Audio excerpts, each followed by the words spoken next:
Viewers আসসালামু আলাইকুম। এটি বগুড়া সাতমাতা পাইকারি ফল বাজার সংলগ্ন। এটি মূলত যে খেজুর, বিশেষ করে ইফতারির সময় যে খেজুরগুলো সবাই আমরা ইফতারিতে গ্রহণ করি, সেগুলো খাদ্যদ্রব্য নিয়ন্ত্রণকারী অধিদপ্তর কর্তৃক ভেজাল বিরোধী অভিযানে পচা খেজুর, এবং হয়তো আপনারা বুঝতে পারছেন না, এতটাই পচা, হাসি তো পড়ছেই, যা কোনোভাবেই মুখে দেওয়াই সম্ভব না। এইগুলো হয়তো বা অনেকগুলো খেজুরের মধ্যে মিক্স দিয়ে এইগুলো দেওয়া হয়। এই বিরাট বড় একজন ব্যবসায়ী যারা কোটি কোটি টাকার এই ব্যবসাগুলো করে, অথচ তারা এই জনগণ বা মানুষের সঙ্গে কতটুকু অন্যায় করছে।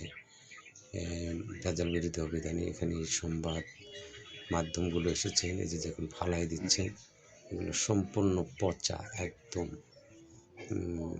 গলে গেছে, এরকম একটা অবস্থা। আসলে আমাদের সকলকে সতর্ক হওয়া দরকার, এবং এই রমজান সহ সারা বছরই এই ভেজাল বিরোধী অভিযানগুলো অব্যাহত থাকা খুবই সমীচীন।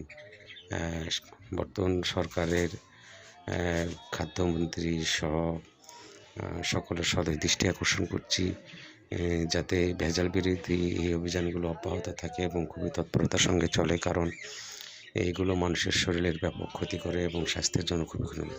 ধন্যবাদ সকলকে।